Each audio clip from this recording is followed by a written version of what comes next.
Est-ce qu'on va s'arrêter cet après-midi sur l'histoire de Gédéon?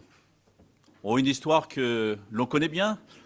Vous avez déjà peut-être pour beaucoup entendu des messages sur sa vie. J'ai déjà prêché sur sa vie. Et ce matin, j'aimerais m'arrêter sur un aspect pratique qui nous concerne de la vie de Gédéon. En lien avec ce qui s'est passé il y a 2000 ans, l'entrée triomphale de Jésus à Jérusalem, on est en droit de se poser la question pourquoi tant de personnes l'ont acclamé comme un roi et quelques jours après l'ont laissé tomber. Qu'en est-il de ma compréhension de Dieu dans ma vie? On va voir aussi à travers l'histoire de Gédéon comment Dieu agit face à nos peurs, à nos faiblesses, à nos infidélités. Et quel est son plan d'action nous concernant pour notre vie et notre relation avec lui? Et reconnaissons que les moments difficiles que nous traversons dans la vie sont bien souvent des occasions de mise au point sur notre relation avec Dieu. Qu'en est-il réellement de ma relation avec Dieu? Qu'en est-il de sa présence réelle dans ma vie? Le livre des Juges résume, je trouve, d'une manière assez forte l'état chaotique de la relation que nous pouvons parfois avoir avec Dieu, des hauts et des bas. Mais ce livre rappelle aussi également, d'une manière exceptionnelle, la fidélité et l'amour de Dieu face à nos inconstances. Quels sont ces bons combats que nous avons à mener? Est-il possible d'être constant dans notre relation avec Dieu? Le chapitre 6, où l'histoire de Gédéon commence ainsi. Alors, le texte étant long, je vais parcourir certains versets, donc je vous propose de m'écouter et toute la semaine de relire les chapitres 6 et 7 du livre de Gédéon, parce que je vais faire des sauts dans ma lecture. L'histoire de Gédéon commence comme toutes les autres histoires du livre des Juges. Les Israélites firent ce qui déplaît à l'Éternel, et l'Éternel les livra entre les mains de Madian pendant 7 ans. La domination des Madianites fut puissante contre Israël. Un peu plus loin, Israël fut plongé dans une grande misère à cause de Madian, et les Israélites crièrent à l'Éternel. Vous avez là un résumé d'une partie du livre des Juges, en tout cas un cycle qui revient régulièrement. Mais n'y trouvons pas, est-ce que l'on n'y trouve pas aussi un certain cycle que l'on peut vivre aussi dans nos vies? Mais avant de répondre à leurs cris, il y a un petit changement avec l'histoire de Gédéon. Déjà, Dieu rappelle la cause du problème. Il est dit, je vous ai dit, je suis l'Éternel votre Dieu, vous ne craindrez pas les dieux des Amoréens, même si vous habitez dans leur pays. Et puis il a rappelé avant, je vous ai fait sortir d'Égypte, quitter la maison d'esclavage, je vous ai délivré de la domination des Égyptiens et de tous ceux qui vous opprimaient, je les ai chassés devant vous, et je vous ai donné leur pays. Je vous ai dit, je suis l'Éternel votre Dieu. Vous ne craindrez pas les dieux des Amoréens, même si vous habitez dans leur pays. Mais vous ne m'avez pas écouté. Vous ne m'avez pas écouté. J'avais prévu une petite photo au début du message. Je ne sais pas si Jean, tu l'as. J'ai oublié de la mettre.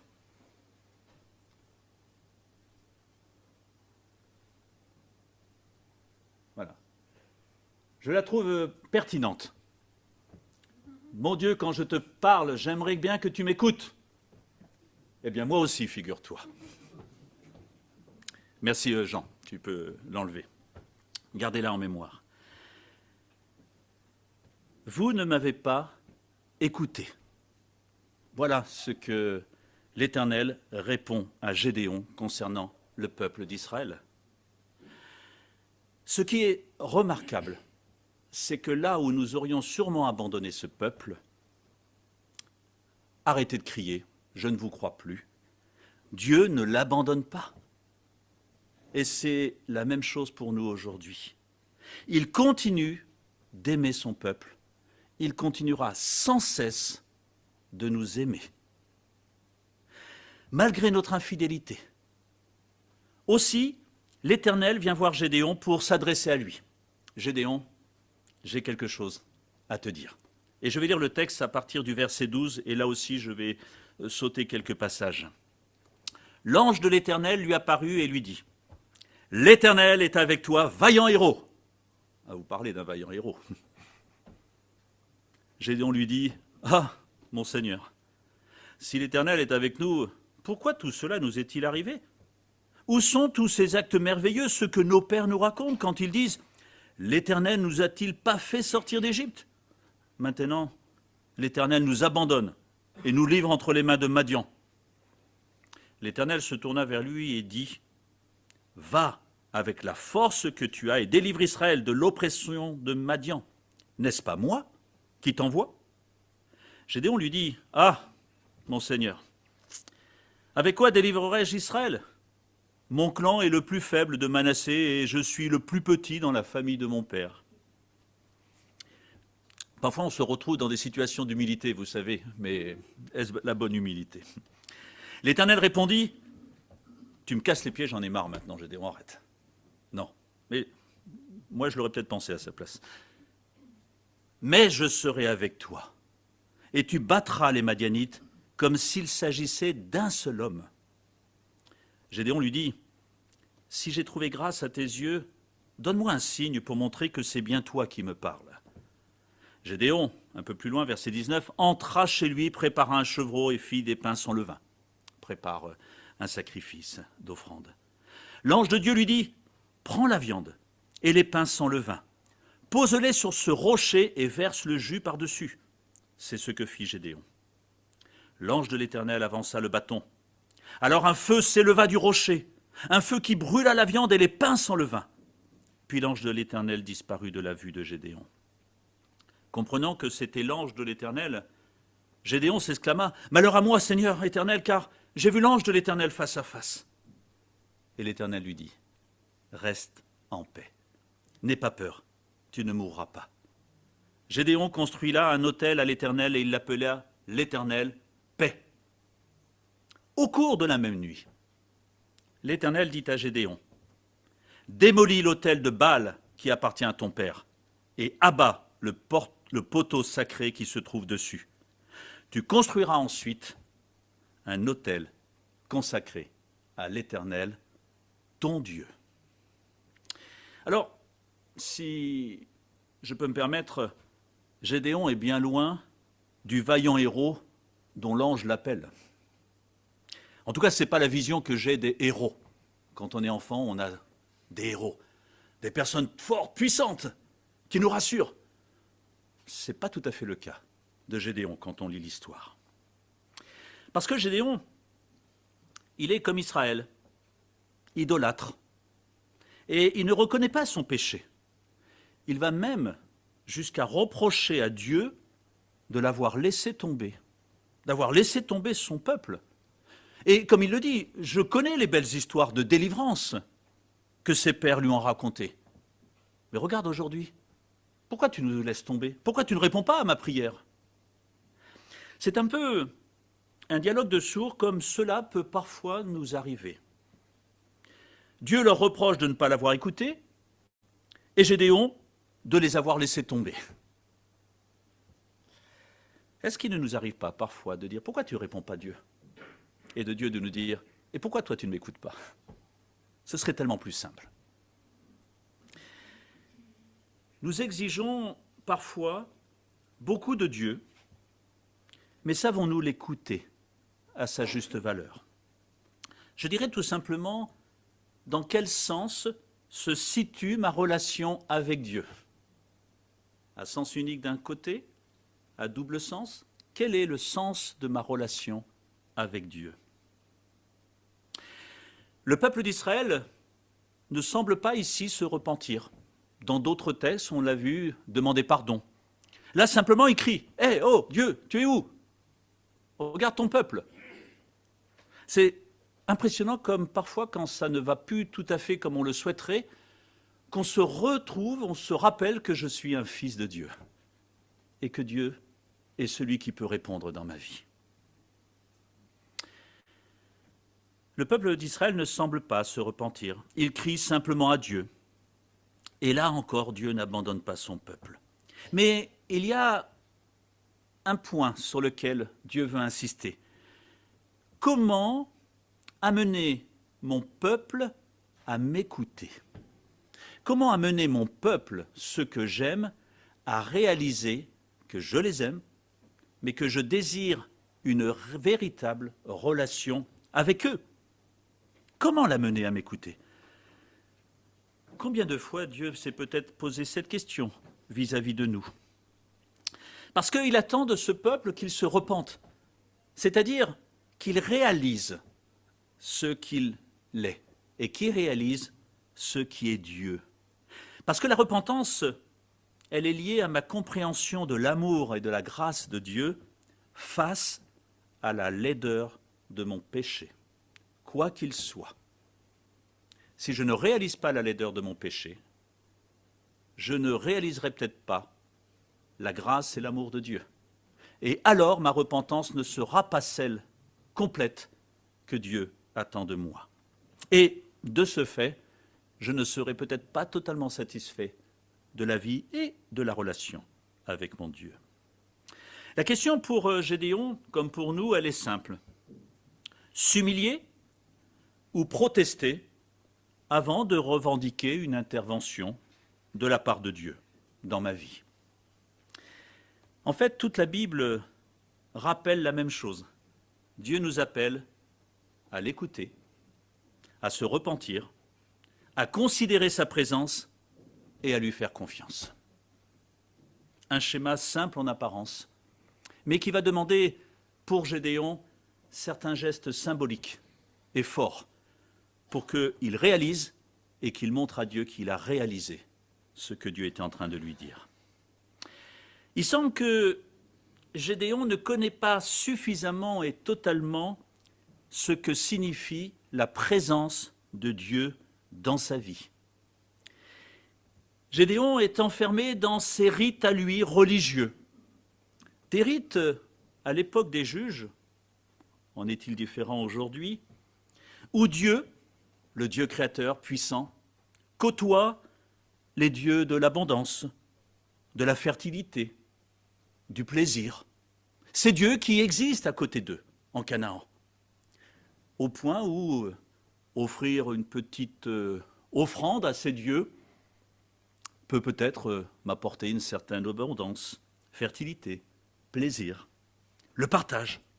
En fait, sa religion, à Gédéon, elle synthétise ses envies, ses attentes à lui, avec également l'appartenance au peuple de Dieu.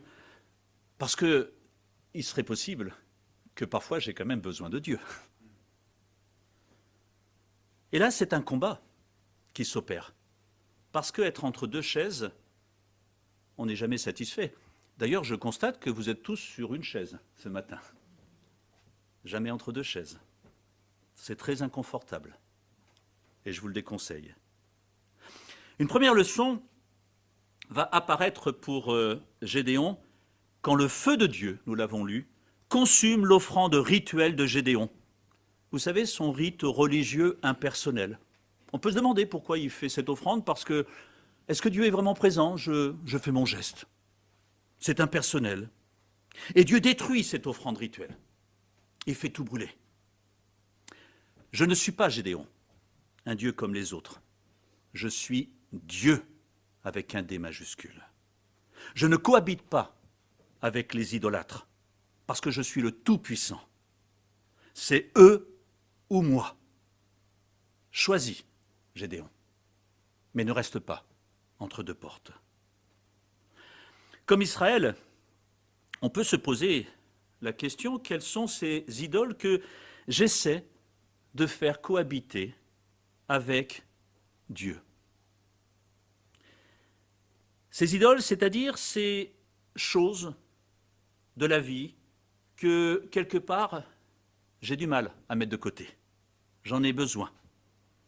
Mais vous savez, si on réfléchit un petit peu, il y a dans la vie des choix exclusifs. Il y a un vieux film qui s'appelle Un fauteuil pour deux. Le problème, c'est qu'il n'y a qu'un fauteuil et ils sont deux. Eh bien, il y en a un de trop. Et c'est souvent la même chose dans notre vie. Dieu ne peut nous remplir de sa grâce que si la place est réellement et totalement libre. Imaginons que vous ayez besoin d'une greffe d'un nouveau cœur. On ne rajoute pas un cœur à côté de l'ancien. On enlève l'ancien cœur pour y mettre ce nouveau cœur. Je peux faire sans difficulté un parallèle avec notre cœur spirituel. Comment imaginer que Dieu nous donne un nouveau cœur sans avoir enlevé cet ancien cœur qui n'était pas totalement tourné vers lui? Il ne peut pas y avoir cohabitation de deux cœurs. Quoique parfois ça m'aiderait quand je gravis certaines montagnes, j'ai l'impression. Mais ce n'est pas ainsi que Dieu fonctionne. Et ça ne peut pas marcher, me semble-t-il. Quand Gédéon réalise la présence de Dieu, il prend peur. Il réalise très probablement à ce moment son état d'homme pécheur. Je suis un pécheur, je ne mérite pas ta présence, je vais mourir. Et à l'époque, on ne pouvait pas voir Dieu sans mourir. Parce qu'il y a Dieu et il y a l'homme. Et l'ange lui dit, l'Éternel lui dit, reste en paix, n'aie pas peur, tu ne mourras pas. Et ce message, il est toujours le même pour nous aujourd'hui depuis la croix. Reste en paix, n'aie pas peur, tu ne mourras pas, parce que ton péché, je l'ai porté sur la croix, il est effacé, je n'en tiens plus compte. Est-ce que je suis convaincu de cela? Le message de l'Évangile, tu es pécheur, mais je t'aime et je veux te libérer. Ce message de la croix, 2 Chroniques 7, 14, c'est là, mais ça que je rajoute encore un libéré. On en a parlé ce matin, il sait ce que je veux dire. Si mon peuple, celui qui porte mon nom, s'humilie, prie et me cherche, s'il renonce à ses mauvaises voies, je l'écouterai du haut du ciel, je lui pardonnerai son péché et je guérirai son pays. Dieu veut nous guérir notre pays, nous-mêmes. Un message d'amour. Le message d'amour de Dieu, il est simple. Écoute, je ne suis pas là pour te punir, mais je suis là pour te guérir. Le veux-tu? Le désires-tu? Réalisant la présence de Dieu, Gédéon va vivre sa deuxième expérience, que nous trouvons au verset 25 et au verset 26, je le rappelle.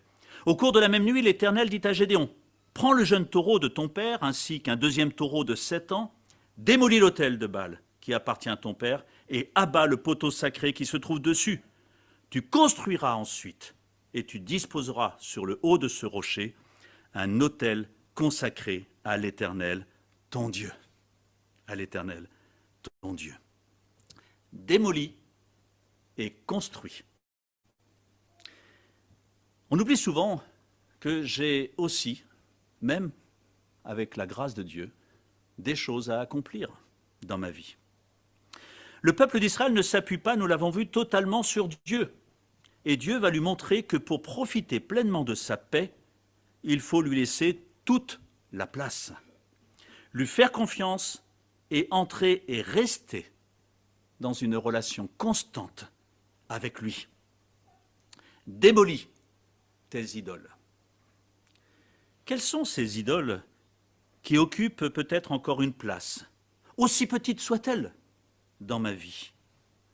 Gédéon doit démolir l'autel, le support, l'autel de Baal, sur lequel est édifié le poteau sacré.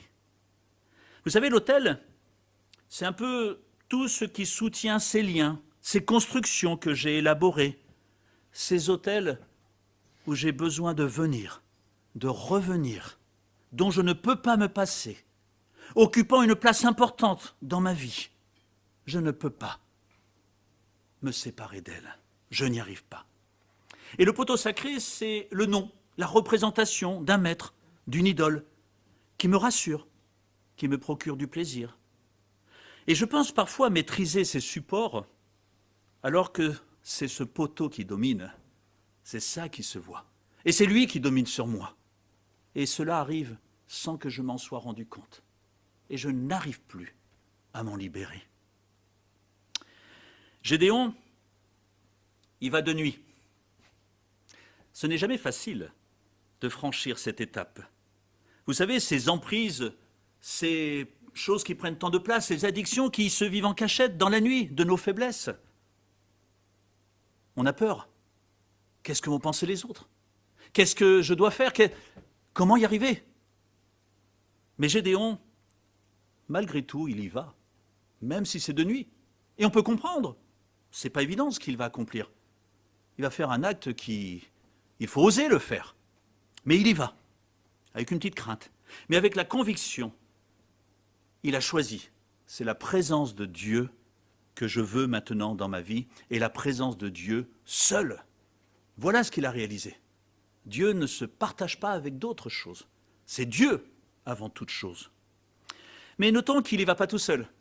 Il y va avec 10 serviteurs. Il a besoin de soutien, de sentinelles qui se tiennent avec lui. Nous avons parfois aussi besoin de nos frères et sœurs, des prières, pour nous aider aussi à avancer dans des choix qui sont beaux parce qu'elles viennent de Dieu, mais qu'il va falloir accomplir une démolition dans ma vie, arracher certaines choses. Notons également que Gédéon ne change pas simplement de l'affectation de l'autel en disant voilà, j'enlève une étiquette, j'en mets une autre. Une sorte de réaménagement de ma vie, de certaines choses. Non. Dieu veut une relation nouvelle sur une base nouvelle. Parce que sinon, il reste des détritus. Et notons qu'il va, quand il va offrir à l'Éternel son offrande, il le fait en brûlant le poteau de son idole, de son idolâtrie. Il la démolit, il la supprime par le feu de Dieu, du Saint-Esprit, qui efface tout, qui supprime tout.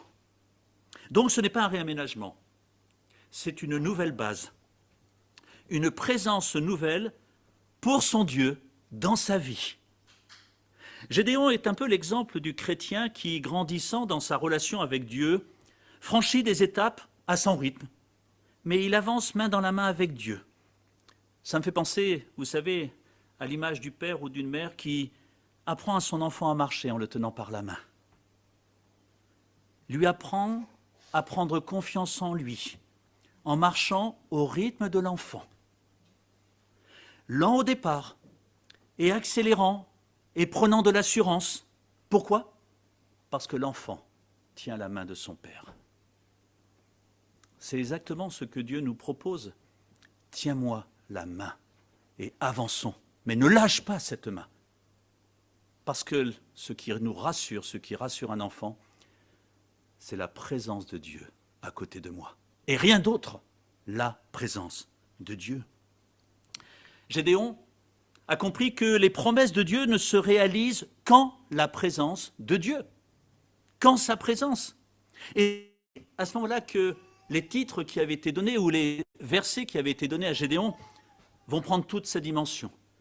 L'Éternel est avec toi, vaillant héros. Si l'Éternel n'est pas avec toi, tu n'as aucune chance d'être un vaillant héros, de réaliser des exploits. Moi, va avec la force que tu as, n'est-ce pas moi qui t'envoie? Je suis là, présent. Ou, mais je serai avec toi et tu battras les Madianites. Notons le nombre de fois où nous réalisons que c'est la présence de Dieu qui change tout dans une vie et rien d'autre. La victoire, en conclusion, le triomphe de Dieu qui est entré dans la vie de Gédéon. La victoire, ce n'est donc pas une question de rite, une question de faire ou de ne pas faire. C'est la présence de Dieu, incroyablement efficace dans notre vie. Alors, qu'importe mes faiblesses, puisque tout est lié à la présence de Dieu, sa force. Le problème de mon péché, il a été réglé à la croix. Je n'ai plus à y revenir. Il a été réglé à la croix. Lieu, la croix de la puissance et de l'amour de Dieu. Alors, accompagnés de Dieu, décidons de démolir nos supports idolâtres. Parfois, comme Gédéon, avec l'aide de sentinelles, d'hommes et de femmes de prière qui vont me porter. Faisons place nette pour permettre à Dieu de donner une fondation solide à nos vies, ne s'appuyant que sur un seul support, sa présence. Je n'ai rien d'autre à faire que de désirer sa présence pour l'écouter et avancer avec lui. Et alors, mon adoration, c'est simplement de venir quotidiennement auprès de cet autel, celui de l'Éternel, qui est devenu, comme pour Gédéon, et nous l'avons lu au verset 26, Dieu est devenu notre Dieu. Il est là, il est présent. Et notre grande joie, notre grand privilège, c'est de savoir qu'en quittant cette salle, en tenant la main de Dieu, je n'ai pas peur de vivre la semaine, parce que l'Éternel est avec moi. Vaillant héros, et il veut me parler. Que j'apprenne toute cette semaine à écouter la voix de Dieu, parce qu'il est à mes côtés. S'il n'est pas là, je ne peux pas l'écouter. Mais s'il est là, à travers mes lectures de la parole, à travers mes prières, à travers tout ce que je vis, la main de Dieu, il est présent et il m'aime. Je vais terminer par la prière. Lui exprimer notre reconnaissance parce que c'est une grâce merveilleuse pour nos vies. Seigneur, quelle grâce de savoir que tu es là, que jamais tu ne nous abandonnes. Alors Seigneur, que tout au long de cette semaine, tu sois notre Dieu en permanence, que cette relation constante soit présente.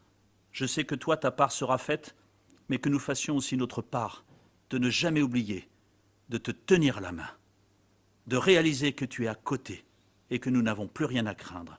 Alors je dirais, comme pour Gédéon, entre d'une manière triomphante dans nos vies et sois présent jour après jour, parce que tu nous fais cette grâce dans l'amour incroyable que tu as pour chacun de nous. Amen. Il y a un chant. Alors c'est une